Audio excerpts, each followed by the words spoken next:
Introducing first, weighing in at 175 pounds, soaking wet, fighting out of New Orleans, Louisiana, with a record of 2-1-1, Michael Bergeron! I figured that I'd reach a point. I figured I'd hit me in age. I feel me a new sense of joy, and life would reveal itself to make everything change. I figured that I would be fine if I just kept my mind on the time. Welcome back to the third, I believe, episode of the newly formed UFC Blatherskite with Mike Bergeron, for any of those who are listening. This one brought to you by Royal Honda. Royal Honda, it's a great time to be at Royal Honda, where there's 80 pre-owned cars available for immediate delivery and 100 new cars like the 2022 Honda Pilot EXL, Honda's flagship SUV. Boot Crew Media is driven and powered by Royal Honda at 5600 Veterans Boulevard in Metairie. Visit RoyalHonda.com to find your new car today. I'm not a paid spokesperson. I'm just a customer who rises and sleeps upon the blanket of freedom that Honda provides. And we have a very special, something I'm really, really excited about, third episode of Blatherskite UFC, which we need to change it. I mean, might need to change that to just MMA, not just UFC. Who knows? Anyways, I am being joined by a friend of mine, from a friend of a friend through high school / college.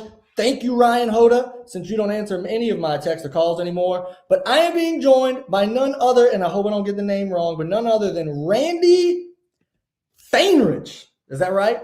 You nailed it, man. You nailed it. All right, yeah. I did have to go back on the It's been a while. Medicine the Man podcast to get that. I've been saying your last name wrong for years. Anytime I show my friends, most people have. Like, hey, my guy, Randy Fairnick, yeah, he works for the UFC, man. And I've been saying it wrong for years. Yeah, it's a hard last name. It's not easy. No, it definitely doesn't look like it's spelled, but I put it in quotations on my notes. Thank you. There you go. Which funny story. The first time I had always known, like back when you worked for the UFC, but I remember the time I saw you was the time when it was Dana White talking about Cyborg being blocked from one of his that's when I was like, wow, he's really up there. Like, so he apparently she was blocked and he was saying she's not blocked. And then he turns around at one of the press conferences. He's like, get Randy out here. Get Randy out. And then you came out of the curtains and I'm like, Randy's holding his phone. This is amazing. Yeah. This is like the peak of my life. None of my friends were that successful. Yeah, I remember that. That was it was unexpected. I didn't think that he was going to call me on stage, but he wanted to prove a point. And at that time, I don't think she was blocked. I went through the whole phone. So no, yeah, by all accounts. Yeah. And I mean, 9 times out of 10, I believe whatever Dana says, I guess. I mean, he believes it. I don't ever think Dana's BSing. You know what I mean? Yeah. He definitely believes everything that he says. That's for sure. Right. So quick rundown of I saw that you never went to Southern Miss? No. I did. Yeah, I did. I went for I was up there in Hattiesburg for 2 years. How much did I actually go to class? Like I think a semester and a half, maybe a semester and a half. I lived in an apartment with 3 other roommates. We all went to Southern Miss. Technically, we all went to Southern Miss, but I think only like 2 of us actually physically went to the campus when they were supposed to. So, same here. But yeah, I went for a little bit. I loved Hattiesburg, man. That was a really good time in my life, and I had great people up there, that we all hung out with and whatnot. So, it was a good time. I miss it a little bit. Yeah. Hattiesburg was fun. I never went to class. One of my roommates is the guy who started and runs Boot Crew. Oh, cool. So he saw me posting like ridiculous stuff for like my mom's like little personal like local store. And then he was like, yeah, don't do that for me. And then that's just how I ended up over here. I don't have credentials at all to do this. Like, none at all. Other people are so much better than me. Nah, man, this is easy. That's fun. I mean, for sure. So, and then at some point you went back to Las Vegas area, right? Las Vegas. Yep. And Yep. then Yep. you saw the research that I could gather on you when I Googled your name is you started at Extreme Couture. Was that like the first foot in the door? Yeah, How did man, you it was. So Extreme Couture? yeah, so I was so I moved from Hattiesburg to Las Vegas. And I was just working in the industry out here, which is like the food and beverage industry. So it's like bars and restaurants, nightclubs, day clubs, that kind of stuff. And eventually went, re-enrolled in school, went to UNLV, University of Nevada, Las Vegas here. And while I was there, I had, as in most every college curriculum, you have to have an internship as part of the curriculum. So I was looking for an internship in sports. And at that time, there was no Vegas Golden Knights, there was no Las Vegas Raiders, no Aces, Las Vegas Aces, no professional sports here. It was still taboo to be in Vegas or to gamble on sports or any of that kind of stuff. So um, I had a classmate who was in the MMA space, and she knew a couple people at the UFC, and she was like, "Why don't you try to intern there?" So I did. I tried to intern at UFC, didn't get it. Got shot down, which is totally fine. But one of my teachers was like, "Hey, I know this guy who runs a gym called Extreme Couture. His name's Eric Nixick. Why don't you go talk to him and see if you could do your internship there?" And that's how it started. That was like 2013, I want to say, or somewhere around there, 2014, 13, something like that. And yeah, that's how I got my start. That's amazing. That's Yeah. awesome. And then that turned into, I mean, I saw a bunch of things on there like Anchorman or Anchor Weatherman. You were a weatherman as Yeah. well? Yeah. So, well, yes and no. So there's a class at UNLV that's like a newscast produced and ran by students. And so it would run on like a local channel here in Vegas. It's not like a lot of viewers or anything. It's not like your local Fox News or anything. It's just like a local, Right. Vegas channel. And yeah, I did some anchoring there. I did the weather. I produced a show. I directed a show. I was a tech director. So it's just like a curriculum, like a program where the student goes through, every single facet of a newscast. If I was a journalism major, so Right. I did anchoring, like I said, producing, weather, all kind of stuff, and then I did some other like sideshow kind of things where I interviewed people for another local like broadcast out here for a little bit. But yeah, I was never like on the actual, newscast, regional newscast or anything like that. Right, right. I saw that on your I think it was like LinkedIn or something. I was Googling like Yeah. crazy. I was like, oh, Yeah. check him out, the weatherman. Yeah. Well, I did that I for a little bit. It was hard. graduated with somebody that ended up, and he may still be doing a weatherman, and he was kind of like a goofy dude. So like Yeah. when I watch him doing the weather somewhere in Texas, like it just all looks goofy to me, and he's being serious the whole time, and I'm like, man, this Yeah. dude chasing fool, bro. But he's totally he's really good at what he does. Yeah. Yeah. So then, at what point when did you make it from? Because you were, I say, on the social media team, but like you worked your way up that in the UFC over, I don't know, what, 4 or 5 years or something like that. Exactly. Yeah. So I actually started working for the Las Vegas Review Journal, which is like the largest paper here in Nevada. But they placed me in Boulder City, which is like, you know, like I don't even know how to correlate it to somewhere in Mississippi, but it's just like from a big city, a big paper to like a very small town and small paper that they just happen to own. So I worked for the Boulder City Review for actually less than a year, covering everything, high school football, city council, like all kind of stuff. But while I was doing it, I was running their social media pages. So I would like post my articles to their Facebook, or I would take some photos and put them on their Instagram that I created. And this is like 2014, I think, at the time, or early 2015. And so Instagram had only been around for 4 years or so, and same with Twitter for a few years. And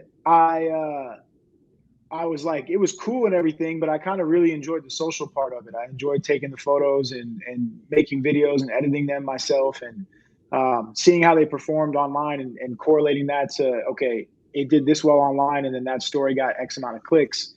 So anyway, I ended up applying I told you I tried to get an internship at UFC before.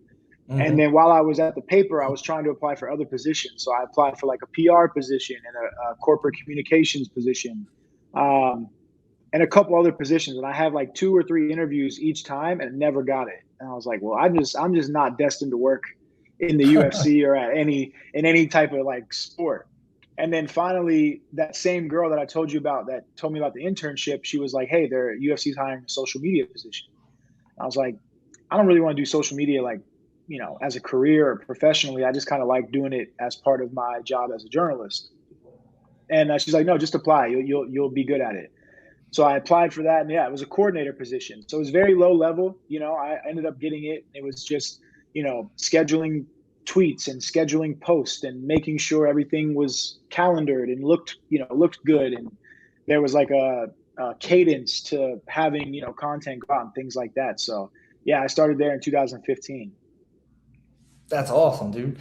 Yeah. And then you just worked your way up to director?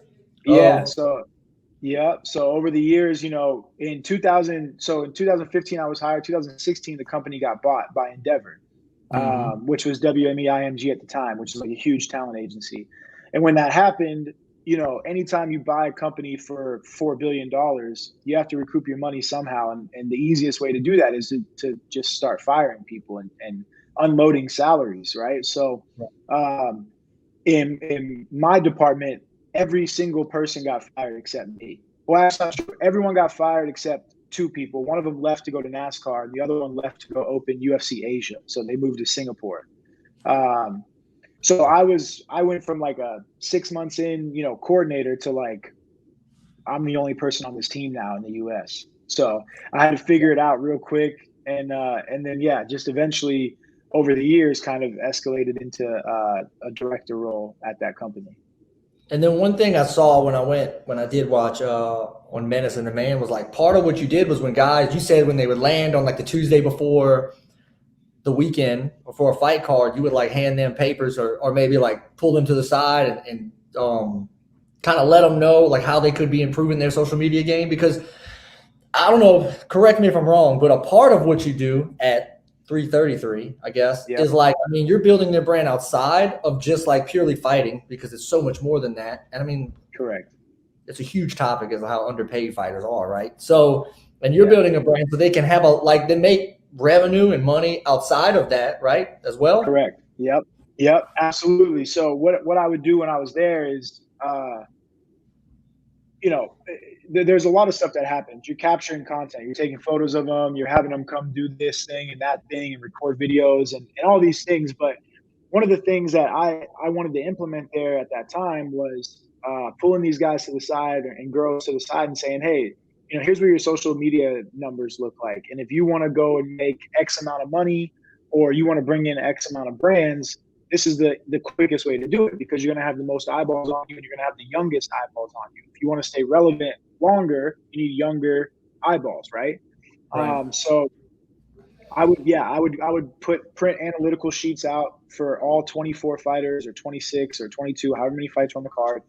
And it could be, the top of the top, the main event, the biggest name, or the very first fighter on the card. And not everybody cared. That's one thing like I want to make clear. Like there were fighters that were just like, I just don't really care. Like I don't care to know this and I don't really want to do it. And that's fine. Fight, yeah. Yeah. Like, well, yeah, they just like, I don't care about social media outside of, the fight week and all that stuff and whatever. That's cool. But like for the ones that were just let me pass, fighting. Leave me alone. Exactly. But for the ones that were interested, we would just run through kind of like, hey, here's where your numbers are. Here's where you're doing really well. Here's where you're not doing so well. Here's where you could do better. And I think over time, they ended up appreciating it a lot. It helped me build a lot of relationships that I still have today. Right. And then, so at what point do you decide that like, I'm going to do this as my own thing and start my own company, which was at first was Prolific Media, right? Correct. Yeah. I remember your first post on like Prolific Media saying like, hey, I'm venturing out. I'm going out here. I'm trying this out. And then seeing Francis as like the poster boy, like right off the bat, and I was like, I almost said, well, holy shit, like just that was a big deal. I'm like, dude, this guy. Yeah. And so you decide like I need to be doing this separately, right? Yeah. So it wasn't like my choice. I got let go from UFC in December 2019. And at that point, I was like, wow, like, okay, like, what am I going to do? Like, whether I feel like I was let go rightly or wrongly, I had to figure out what I was going to do. And, you know, like I said, I was able to build relationships with these guys and girls over the years because of, I think, you know, they saw like my work ethic and how seriously I took this. And I think, you know, some of the few that did implement what I told them and the things that we went over did see success. And so, you know, after that, I got reached out to by a couple people, couple managers, and, you know, the more conversations I had doing that, and the more I was kind of talking to these people, I was like, I can do this myself. Like luckily I'm in a position at the time where I'm young enough. I'm not tied down to anyone or anything. You know, I don't have kids at that, you know, at the time. I mean, I still don't have kids, but at the time I don't have kids. You know, I have nothing. I'm a single young man. I was 31 at the time, I think it was. Why not try it now? If I fail, like, cool, I fail, I can go get a job whenever I want. You know what I mean? I can go work anywhere at anything. So let me just do this now. And that was the kind of like kick in the ass I needed, you know, excuse my language, but kick in the ass that I needed. And I just started doing it. And yeah, it was prolific media at first. And then, you know, didn't really love it. Didn't feel like it was hitting as best it could. And, you know, there was no real brand identity. And so, yeah, we switched over to 333, which I love. And if this is the third episode, like you said, that's wild. Third episode for 333, I think is pretty cool.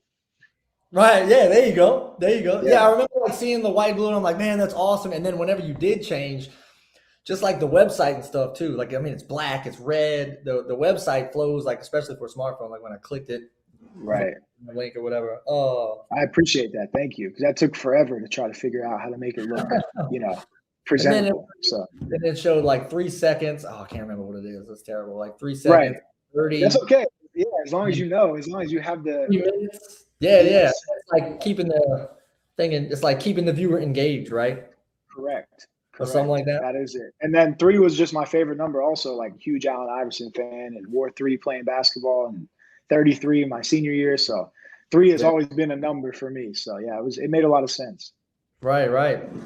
That's awesome. And you have, I don't know who all y'all have, but I mean, I've seen Ngannou on it. Misha Tate's one of them. But she's on Big Brother, by the way. That's pretty cool. Yeah, I saw that. I might watch Big Brother now, I'll be honest with you. I don't watch Big Brother either, but that's pretty cool.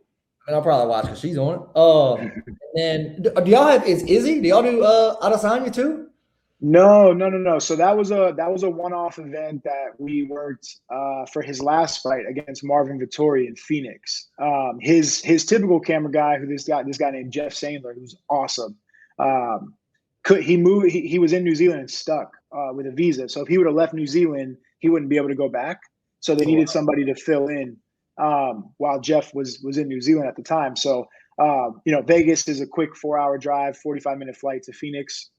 So they messaged me and asked me, and I was like, hell yeah, let's do it. So that was just a one-off thing. So no, Izzy was never a part of this, but we did help him that one time. Yeah, and he's exciting too, man. I'm excited awesome. about. Yeah. Usman's one of them though. Y'all post Usman a lot. Yeah, so he was. Our deal kind of ended around the Kobe fight, the second fight. So he was a part of it. You know, we do these deals in certain ways where, you know, it's either for a training camp or 2 training camps or whatever. You know, so that's kind of how most of these deals are structured. Francis is a little different. But Usman, yeah, we did for 2 fights, I think it was. The second Masvidal fight and the second Colby fight. And then same with Misha. We just had Misha for her comeback fight. So that was like a 3-month deal where we did all the stuff leading up to her comeback fight against Marion Renault. Yeah. So after that fight, then our deal ended as well. I don't know. We just kind of. Go ahead. I'm sorry. I was just gonna say, I don't know why. I was very. I don't know. This might have been because of y'all, because of how good of a job y'all. I was very aware of Misha's comeback fight, and I'm like, it's a comeback fight, so it's just gonna like easily be more in the out there in like articles and stuff. But very aware of Misha's comeback fight. almost didn't even know when she was fighting after that. I mean, I was watching the fight, so I was good. like, oh, hard, Yeah. you know? Yeah. Well, that's good. I appreciate that. That's part of what we try to do. So, you know, that I really appreciate that. Thank you. And she looked great in her comeback. Oh, dude, she looked amazing. I'm trying to remember. I watched the second one. I don't feel like she looked bad in the second one. I mean, she did lose. Yeah. Right? She did lose. Yeah, she did lose. But the first one, she looked great. And then Francis being y'all have like a long-term deal with Francis. Francis, I feel like, is the nicest MMA fighter on the face of the earth, like all time. I feel like he's real genuine. I feel like that's why people like him. Like I feel like he comes from humble beginnings. He's awesome. I believe every word that he says. I mean, I'm totally for him going just fight Tyson Fury. I hope he makes like $500 million fighting Tyson Fury. Although as a UFC fan, I'm like, I don't want him to stop fighting you. I don't want him to leave. I think he could do both. You know, I think he can. I think he can fight Fury, and I think he still has, the fight everybody wants to see, John Jones. I think that's a fight that could eventually happen, and he still has work to do. So I don't think if he went to go fight Fury that he would never fight in UFC again. I think he would do both if they can make it work. Jones is such Jones and Stipe. That's like the fight to make. I feel like it definitely makes the most sense. It makes the most sense if they have like Gane fight like Curtis Blades and John Jones fight Stipe. That would be like the round robin that heavyweight needs. Oh, man. Yeah, they need it. I mean, when I was looking, and I think when I looked at it the other night, I wasn't factoring John Jones into because he just wasn't on the rankings, but. Right. When I was like looking at the rest of the division, I was like, this division needs Francis. He can't leave. But yeah, you're right. Yeah. I mean, those top guys. I mean, Derek Lewis fights Saturday against Tuivasa. That's gonna be so good. That's a great fight. I saw the press conference where Tuivasa asked him if he was gonna drink the beer out the shoe, whatever. There's a name for it. Shoey. But do it after the. Yeah. If he do it after, and Derek Lewis is like, nah, man, that's disgusting. I'm not doing that shit. Yeah. I'll take no part in that. I highly doubt. I didn't see that, but that sounds like Derek to not want to partake in anything like that. It's that's pretty gross. I still think it's gross. It's disgusting. Yeah, I mean, I don't even know that I'd have done that in college, man. I'll be honest with you. No, I definitely wouldn't have. I've done some dumb things. You same here, but I wouldn't have done that. No, that's gross. So yeah, and then I guess we could just roll. Talk a little bit about UFC 271. I'm sure you'll be watching it. Yeah, I will. Absolutely. I plan on watching it at home actually, just kind of hanging out.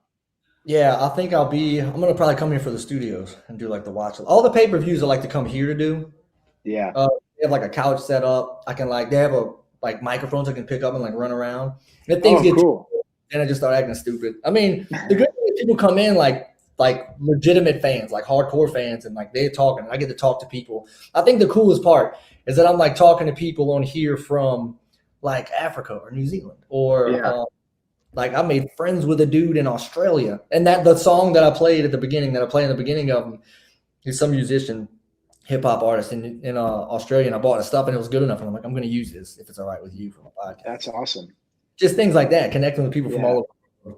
That's what's great about MMA is it's like one of the few like actual global sports where you can meet people from literally every walk of life. It's pretty wild the amount of people that I've met from the number of countries that I've met them from. Right.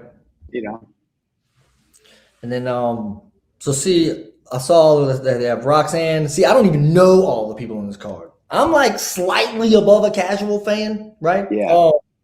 The big man. Mata Ferry, I remember her from Ultimate Fighter. Yeah. She's fighting. It's her 50th fight. She fights a lot, doesn't she? I feel like she was. It's her last. I think it's her retirement fight. I think it's her last one. See, I didn't even realize she fought 50 times, bro. Yeah, she's like a legit pioneer of women's MMA. She was fighting like well before like Ronda Rousey and well before Miesha Tate. And she's been fighting for a long time. I remember seeing like maybe it was like the first episode of that season, and when they brought her on, maybe it was like the first confessional, and then Yeah. her record. Now I'm remembering her record, and I'm like, well, she's just gonna mow through this show. The Yeah. experience is insane, Yeah. you know. Yeah. Yeah. She's good. She's got a good career. I don't know who Casey O'Neill is. She trains at Extreme Couture, so I see her a lot when I'm with Francis filming stuff or taking photos. She's a beast, dude. She's really good. She is really, really good. Yeah. Yeah. She's from Scotland, but grew up in Australia, I think, or the other way around. She's from Australia and grew up in Scotland. I forget, but her accent is the craziest thing you'll ever hear. Come on. It's like a Scottish Australian accent. It's weird. It's crazy, but she's a beast. I'm gonna be watching the. Do they watch the interviews? Promos like before those on the prelims? I'm sure they do. I don't know actually, but I'm sure she's did. I'm sure she's done some interviews this week, so you could probably like just listen to her. Yeah, look it up. Do research, Michael. Exactly. I saw Arlovsky still fighting. Arlovsky's fighting. I didn't Jared. know. Arlovsky's the last fight on the prelims. Who's he fighting? Jared Vandera. I have no idea. I didn't even know he was on the card. I didn't know Arlovsky was fighting. He's an OG. Dude, Yeah. big time. Yeah. I do always. When I see him, it doesn't matter. He had one fight. I don't know if it was. I don't think it was Pat Barry. But it was like the whole fight was like 2 minutes into the first round, and I think they both got like rocked in like 45. Oh, yeah. Travis Brown. That's Brown. it. Oh my That gosh, fight was insane. that's the ones where you're on your feet. Even if you're at home, like you're on your feet. Yes, 100%. And That yeah, fight was crazy. anytime he fights, I feel like I have to watch him fight. Like I owe him that much, you know. Yeah. Yeah. He's great. And the main fights: Bobby Green versus Nasrat. Hack Parast. Thank you. Yeah. Yeah, I've worked with these boys big time. Now, Bobby Green, I think both of them are on. I don't know if they're on win streaks. Bobby Green's coming off Al La Quinta. Yeah, he put Quinto away in the first round. I remember I was there for that fight actually. How many of those do you go? Bad. You go to a lot of the fights, or anywhere in that Not area? anymore. Yeah, not anymore. If I have someone that I'm working with, then yes, I'll be there. But outside of that, no, I don't ever go. I went to the MSG one. That was the last one I went to, probably outside of Vegas. Oh, well, no, Anaheim. Francis, duh. Just fought Ciro in Anaheim. But yeah, I only go if it's a guy that I've worked with or been working with. Outside of that, I watch him at home. Yeah, I like being at home. I think it's better. You said like I haven't been to one. I was like, did Dana ban you when he fired? Oh, no. You still have a good relationship. No. I'm kind of going sidetrack, but you always had a good relationship with Dana. It wasn't like, No, I don't. No, it's not good or bad. I don't think it's just never. I only had a relationship because I was working with him, quite a bit, and that was only like the last maybe year or so. No, it's not like. It's only professional, I guess. There's no we've never spoken really outside of work or anything like that. So okay, no. But yeah. No, I went to the one in Anaheim, like I said, and I went to the MSG one. And I think before that was when Francis won the belt against Stipe at the Apex. Dude, what's wild about that Gon fight is I bet probably 3 people in the world placed a bet for him to win the way he did. And he did it with, I don't know whether they torn MCL and ACLs or so he had a grade, I think it was a grade 4. I can't remember if it was grade 3 or grade 4. No, yeah, MCL tear. And then his ACL has actually been damaged for a while. I think since the second Stipe fight. And he said nothing about that. Yeah, nobody knew. I have a lot of footage. We have a lot of footage of him with that. Yeah, when it happened and insane, dude. Everybody talking about it and whatnot. Yeah, it was pretty insane. They had a real, him and his 2 coaches, Dewey Cooper and Eric Nixick, had a real heart-to-heart conversation the Friday before we left for Anaheim. So January 14th, I think that would have been. And they both told him to pull out of that fight. They didn't want him fighting at all. Refused. Huh? Say it again. And Francis refused to, I'm assuming? Yeah, well, he said so. Yes, for the most part, but he said that he would get a second opinion from this doctor in LA when we arrived on Tuesday, and he did. But he still went through with the fight. So because he said that he was going to see that contract through. I don't think he wanted any excuses about him backing out of the deal whenever everything that is ongoing with whatever's going on with him in the UFC with the boxing and then last fight of his contract. Right. Dude, then he comes in and wrestle's gone. And just my mind destroys him. Like, Gon didn't look bad in that fight, but Francis was probably down 2 rounds before he started wrestling. Correct. So. Francis took over. Similar to the Figueiredo and Moreno fight. Didn't it start out one way and then Davison just as the fight went on. I don't think anybody would have seen Francis take over as the fight goes on the way that he did. Dude, that was impressive. Yeah, it was very impressive. I was actually in the locker room watching it because when he goes out to fight, I'm not filming in the arena or I'm not in the corner, so I'm just backstage, chilling in his locker room. Yeah. And we shared the same locker room with Brandon Moreno, so he had just come back from his fight, and was sitting there with his team. And we were watching the Francis fight, and the minute he started wrestling and pulling out some of his jiu-jitsu, Moreno and his team were enjoying it as well. They were surprised as well. But Francis has been working on that, man, since before the Jairzinho fight. He's been working on his wrestling, really since the first Stipe fight when he got dominated for 5 rounds with that wrestling, really. And he's worked on it tirelessly, and you saw it in the Stipe fight, the second fight, where he stopped the takedown, and then that whole fight changed. He's been working on it a lot, and so even with 2 damaged knees, he was able to do that. So I think once he gets healthy and he's able to come back, you're going to see a complete mixed martial artist, not just a guy who could send you to the moon with one shot. He's a head. Yeah, I've heard. We're still searching for it. Probably really good to watch. I don't know if they dropped it yet, but I bet they already did. But on ESPN Plus, how DC breaks all that stuff down. Oh yeah, detail. Yeah, dude, I bet watching Cormier break Francis's wrestling down is probably amazing. I could probably watch it 60 times. I'm sure it's up there. I haven't checked either. But yeah, he does a great job with that. He does a really good job with that. They're good. Yep. So from other fights on there, I noticed this. I don't bet, but I did go check the odds because I think we can bet in Louisiana. So I did go look, and whoever Kyler Phillips is a heavy favorite. He's really the biggest main card, and I don't know who Marcelo Rojo is either, but I can't click on Marcelo Rojo's wiki, so I'm gonna have to go pull up MMA Junkie or something later and figure out his record. But Kyler Phillips is heavily favored bantamweight fight. Yeah, he's really good. I don't know who Marcelo is either, but Kyler Phillips he's the real deal. He's really good. His nickname is the Matrix because he moves like that. He has very he's really good. He's really good. And then the other 3 fights they're all big, huge fights. Jared Cannonier, Derek Brunson. Yeah. That's big. Whoever is gonna fight Izzy next. I say that the gun saying that Whitaker's gonna lose. I'm not picking. I don't think it's that easy because Whitaker is a monster. Yeah. Outside of that fight, he fought with Izzy when Izzy took the belt.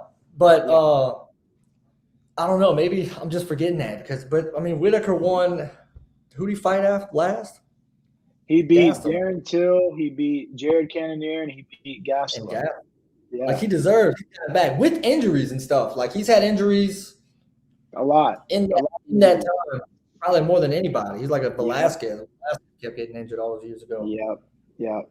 Yeah, but that's a good fight. The winner of Cannonier and Brunson will fight the winner of Whitaker and Izzy, probably. Sure. You and then I really hope that Lewis and Tuivasa doesn't not go into the knockout. Like that's what everybody wants. Right. Right. Sometimes those go to decision, bro.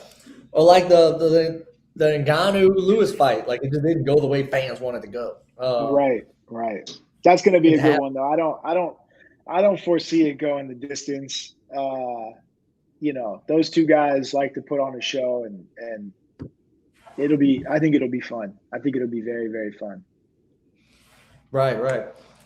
So I think that's all I got. I was gonna like end one, and it's not gonna be anything too crazy, but I was gonna see, I'm already taking one of the questions out. Like, forget that, bro. I'll edit this out too. Ask away, man. So all right, yeah, I was gonna end it on like rapid fire questions. All right, let's do it. But I'm gonna just hit them off kind of quickly. We'll just hit them off with rapid fire. Nicest fighter you've ever worked with, maybe that like you wouldn't think. The nicest guy? I mean, Wonder Boy's up there for sure.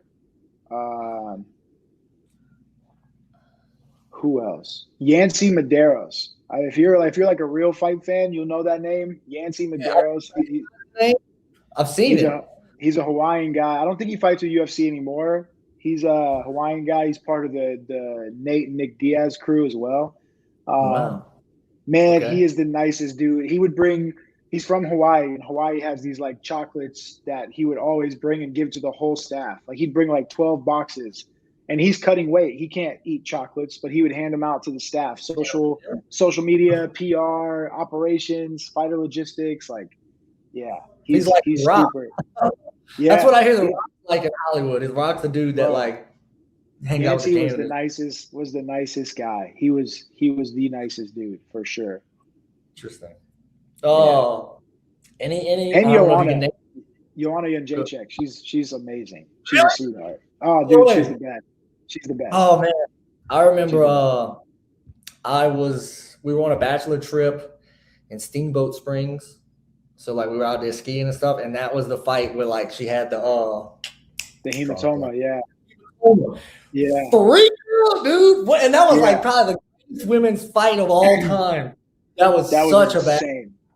That was so much fun. She didn't stop. Yeah. I think at one point, I don't know if it was like the third or fourth round. I thought she won the fight. Even with the hematoma, I thought she won the fight. It was Dude, close. I remember like she came out of the corner, it was like the fourth or fifth, and she like touched it. And then she went from like, oh my God, my head, to just like, and then in there back. Yeah. So good. She's a beast. She is a beast. Anybody that's like hard to work with, I don't even know if you want to name drop. You don't have to, but if there is somebody that's a jerk,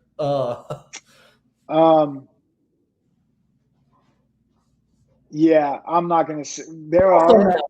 I'm not gonna say, but there are. But I will say this: it's not as many as you would think for like someone who's a fighter for their professional career. 99% of these people are like the nicest, sweetest, coolest people on earth, honestly. And I've worked with NBA guys and NFL guys, and they're not as these fighters are super nice. Yeah. Like I remember, the way it plays out to us, like we're just the viewers. So like sometimes we're gonna see what they want us to see. Like McGregor's supposed to be this like crazy villain dude, but like I'm sure McGregor's like people down to everybody. Like nobody's perfect. You know what I mean? Right. Like I'm not even McGregor's like that's none of my business. I don't judge. Right. I'm not one to do it. But like these villains, right? I remember like growing up, I hated the Diaz brothers. Fast forward to now, I love those guys. You know what I'm saying? Wow. These guys are selling fights. And if we're supposed to hate them, then they're gonna let us hate them. Like it's exactly. It's still boring. Like what happened with Kobe, right? And they were, I don't know if I have it accurate, but like they were gonna let Kobe go after like 5 wins in a row because his wrestling was boring and his persona was boring, and then Kobe Covington is born, which I'm going to tell you right now, that is the most excited I am. That's the fight of the year for me as of right now. Watching those two go. I think it's super. The lead up is going to be amazing. I don't know how competitive the fight will be, but I think the lead up is going to be just incredible. Working? Kobe's like world class. I'm not just Kobe. I understand Kobe's a monster. Now I'm a huge Masvidal fan, so I just Me want too. Masvidal. Me too. I love Masvidal. And I hate the persona that Kobe has. I hate it. It's the worst. But God damn, that guy can fight. He is a great fighter. He's a monster. So he just that's ran gonna into be a good Usman. one. Usman's superior than him, man, just straight up. And that's what Kobe is. That tells you a lot about Usman. Same thing with Masvidal fighting Usman. I did not see that coming though. Yeah, I didn't believe it. He's the number one. I get it, but I didn't think he was going to knock out Masvidal the way he did. No, I don't think anybody did. I don't even think he did really. But it was there, and he landed it. Yeah. Yeah. But I think we're supposed to hate the Kobe persona that he's got now. Like, it's meant to. Sure. That's not who I don't believe that's who he is at all. And Masvidal calls him out. I think that's what makes it so good. Is like they were such good friends when Kobe wasn't that way, and then I think Kobe was the first one to say something to Masvidal or say something about Masvidal. And then I think it was like an internal issue at the gym and with some coaches and stuff, and that's kind of where the whole rivalry kind of spewed, So they genuinely don't like each other. That is for sure. I don't think that's the persona at all, Oh, no, I believe they don't like each other. I think shit, whatever, but I hate it. Everybody does. Same. You either hate it or you love it. I mean, exactly. All right. I'll do one. You got the Bengals or the Rams? Who you pulling for? Man, come on, man. Joe Burrow, Jamar Chase. Thank you. I thought you might have been out west for too long, pulling for the Rams. Listen, the Rams are really good, but I can't go against Joey B and Jamar, so I'm gonna be pulling for the Bengals. But 100%. It's gonna be a good game. That's the most out of in that championship game. That's the most excited that I've ever gotten for or another team to like reach that kind of success that was not the Saints. I've never rooted for anybody that's not the Saints, first of all. Like really that much. And when they got in, dude, I felt like a Bengals fan for a second. Although I'll never say who they, but for a minute, dude, I felt like a Bengals fan. Yeah, it's been cool to watch them like just stay so composed and so calm under pressure. They're down 21-3 to the Chiefs, and it looks like it's going to be a blowout. And they, he's like, it's all good. Something about him, dude. He just looks over to the sideline. You can see it in his face, like he's never, and he was at a lot of those away games at LSU.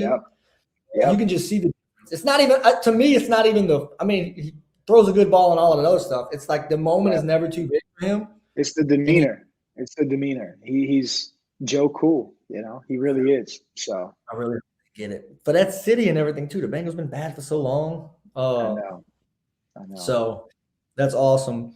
And then I'm just in hopes that he watches this, I want you to pick, and obviously I have a way that I want you to answer this, but you answer however you want. Who would win in a fight in an octagon, me or Ryan Hoda? Ooh, I don't know. Ryan, I don't know. I haven't seen Ryan in years, first off, or talked to him. But I know he likes to work out. So he's probably nice and fit, right? But I don't know. You got that length, If the jiu-jitsu is there, you got them sharp elbows and bones, I don't know. No doubt. I don't know. I think coming over the top. I'll go out DQ, coming over the top. I think it would be good. I think it'd be a good matchup. I think you got the length. He told me he was just in Las Vegas, by the way, when I messaged him. Really? I swear. And I'm saying that to start something between you two. I'm pointing this way. This guy. And I messaged him and I was like, look, man, I was like, just letting you know. Well, first I realized that I wasn't friends with him on Facebook. And I'm like, this is off his friends list. What the hell? And then he was like, oh, my bad. I was cleaning people up. I'm like, all right, I'll forgive you. Just accept the friend request. And I was like, look, I'm trying to get in touch with Randy because I was going to ask him how to correctly pronounce your name. He was like, oh, I was just in Vegas. I know his mom's out there. And I'm thinking, man, Randy's out that way. Yeah. Wow. That guy did not even say hi. That's insane. That is insane. I got a bone to pick with Ryan Hoda. No. Next time I talk, I'm gonna text him after this. Actually, just say, "Come on, man." That's all I got. Other than I probably could have gone more into 333, unless you feel like you've said everything you wanted to about that. I mean, I meant to. That was at the top of the notes. It's all good, man. Kinda, It's all good. That's all I have. But yeah, man, whether this part's on the thing or not, whether I cut it out, I really like what y'all are doing. I think that's awesome, dude. I'm glad to see that like you took what you did at UFC and branched that out to like your own thing. And like, and you got like, when I tell people about 333, I'm like, dude, he's got a Gano, he's got an Usman. It's like I'm talking to you like as my actual brother. I get excited, bro. I do. I appreciate that, man. I really appreciate it. I really do. I appreciate it. I try to stay in touch with everybody from back home as well. Like, I want to stay in touch and connected to the South. That's what made me. So that's what my roots are. So who's got his own? No, he was just out here. He came out here for my birthday and surprised me for one day. No way. This man flew to Vegas for one night. You gotta have more than a day. Then you'd be able to like show him around and do all kind of cool stuff, man. I know. They had to go. I guess he had to work, but he's massive. Him. That guy's. I mean, he's like Maui off of Yes, Moana. From Moana, dude. Like, he's just it's good. And then I forgot that he even had. And then I saw it a few months ago, maybe. I'm like, God, he's got his own thing, man. Yeah, I know. Like, Hogan and them are. They're still like drag racing Dairy Queen race cars and stuff like that. You know what I mean? I don't know. I have no clue what Ryan's doing right now. Yeah, I haven't talked to him in so long, man. I have not talked to him in so long, but he's doing well. It's hard for me to keep up with people when they don't post on social media. Yeah. To be honest, of course, not a lot of people don't answer anymore. All they do is text back. Me, I just post as much random crazy shit that I can find. Like that's all. If it's you and you like it, that's all that matters. You know? Yeah, I think the only reason I do what I do is to make people laugh. Like that's the whole reason why you guys asked me to start doing this. And then so I'm like, I'm gonna just roll with that. Like you make people smile, make people laugh. Like keep that negative Helping shit out. For sure. That's what it's all about. Randy, I really appreciate you coming on here doing that. So thank you, man. I really appreciate you. I appreciate what you're doing. I follow Boot Crew Media on Twitter and on Facebook, everything you're posting. So I'm gonna keep following it because I try to stay as connected to Mississippi and Louisiana as I can. No doubt. So I'm actually gonna have my crawfish boil. So for the last 3 years, I've flown crawfish in from New Orleans for the last 3 years. From usually like March, I try to do like crawfish season, which like April, June, or whatever it is. I forget. I haven't been there in so long. Over here, it's close enough to the season, you know. So I do it. I think I do it like in April. Usually in April, I'll fly them in overnight. I'll order Paul's Pastry and get them overnighted, king cake, and have some friends over, and I do a crawfish boil every year. I try to stay connected, you know. Like the people that are just from out there. Your friends from out there love that. They love it. Oh, they love it. They love it, man. They've never really truly had. We have a place out here. It's called Hot and Juicy, but it's like $18 a pound. First and foremost, it's like what? Yeah, it's like what the hell? And dude, it was crazy when I first went there. I was like $18 a pound for what?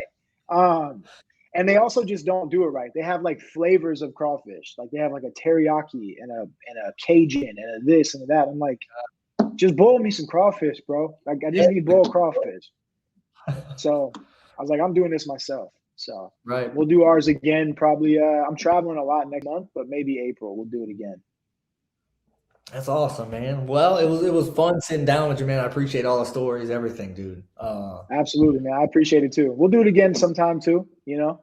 I'll get back with you in the future. I'll be streaming the fights here Saturday, and I'll be watching them all. That was my of all the New Year's resolutions I could have made. My New Year's resolution was to watch every fight card all year. Because if I'm doing this, I gotta watch them. You know what I mean? I can't be. You gotta do your homework for sure. So I'll be doing that just to improve. I can only, So for sure, man. You have a good week. And be safe. And thank you so much, man. I appreciate it. You too, man. Enjoy your weekend. Love what you're doing again, and enjoy the Super Bowl. Go Bengals. Go Joe Burrow. Go Jamar Chase. Bring it home for Louisiana. Yeah, go Bengals.